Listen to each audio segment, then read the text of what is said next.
नमस्कार, मैं अनिरुद्ध और आप सुन रहे हैं जस्ट अनिरुद्ध।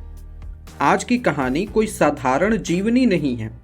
आज की बात सीधी है, तीखी है और जरूरी है। आजकल देश में एक ट्रेंड चल पड़ा है। हर बात के अंत में एक नाम जोड़ दिया जाता है, नेहरू। देश में बेरोजगारी हो, नेहरू की गलती। सीमा पर तनाव हो, नेहरू की गलती। अर्थव्यवस्था में समस्या हो, वो भी नेहरू की गलती। ऐसा लगता है जैसे आज़ादी के बाद से अब तक जो कुछ भी हुआ, सब कुछ सिर्फ एक ही इंसान ने किया, जवाहरलाल नेहरू। लेकिन सवाल ये है कि वाकई क्या थे नेहरू? आज सरकार में बैठे कुछ लोग नेहरू को कोसते हैं, उनकी हर नीति का मजाक उड़ाते हैं, हर भाषण में उनका नाम घसीटते हैं।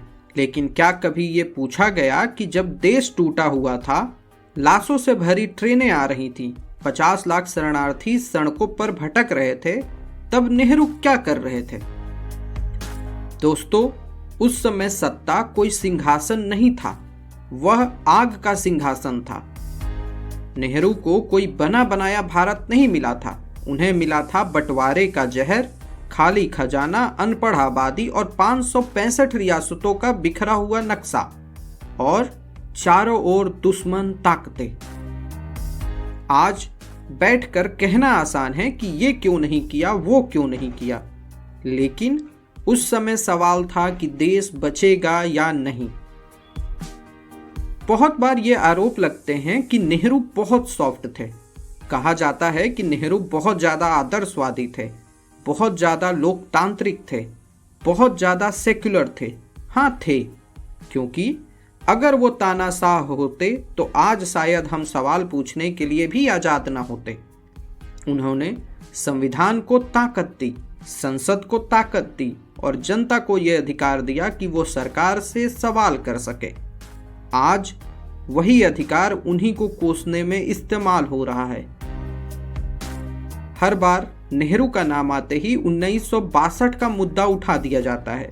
हाँ, भारत और चीन युद्ध में भारत हारा था, नेहरू भी टूट गए थे, लेकिन क्या किसी और प्रधानमंत्री ने इतनी ईमानदारी से संसद में खड़े होकर कहा कि मैं जिम्मेदार हूं? नेहरू ने युद्ध हारने के बाद न मीडिया को दबाया, न सवाल पूछने वालों को देशद्रोही कहा। उन्होंने सेना को मजबूत किया, रक्षा व्यवस्था बदली और आलोचना को स्वीकार किया। आज हार भी जीत कहलाती है और सवाल अपराध बन जाता है। वैसे समय में नेहरू को कोसना बड़ा ही बेमानी लगता है। नेहरू क्यों खटकते हैं? क्योंकि नेहरू धर्म के ऊपर देश की बात करते थे, वैज्ञानिक सोच की बात करते थे, शिक्षा को हथियार मानते थे, नफरत नहीं बहस करना सिखाते थे। उन्होंने कहा था कि भविष्य विज्ञान का है, इसलिए उन्होंने मंदिर नहीं आईआईटी बनाए, नारे नहीं डैम बनाए, भीड़ नहीं संस्थान बनाए और आज वही संस्थान देश को चला रहे हैं। अब नेहरू पर सवाल तो उठाना चाहिए, लेकिन ईमानदारी से। क्यों? क्योंकि नेहरू कोई भगवान नहीं थे, उनसे गलतियां हुई, उनकी नीतियों पर बहस भी होनी चाहिए। लेकिन सवाल यह है कि क्या आलोचना इतिहास समझकर हो रही है या राजनीति चमकाने के लिए?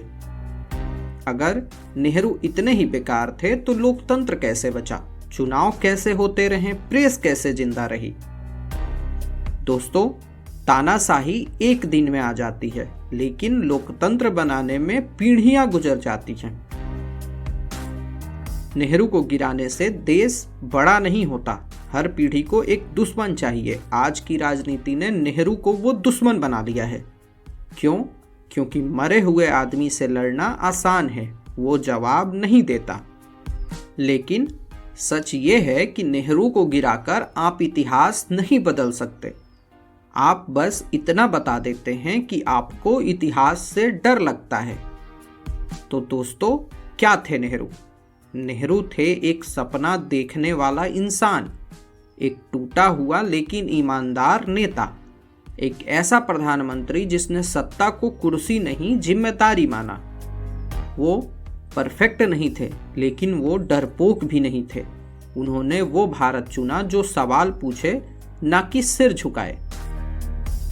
अगर आज नेहरू जिंदा होते तो शायद वे कहते कि मुझसे असहमत हो जाओ लेकिन भारत से मत होना, और शायद यही नेहरू को समझने की सबसे सही शुरुआत है। मैं था अनिरुद्ध और आप सुन रहे थे जस्ट अनिरुद्ध। अगर आपको ये पसंद आया हो तो हमारे चैनल को लाइक करें, शेयर करें और सब्सक्राइब करें।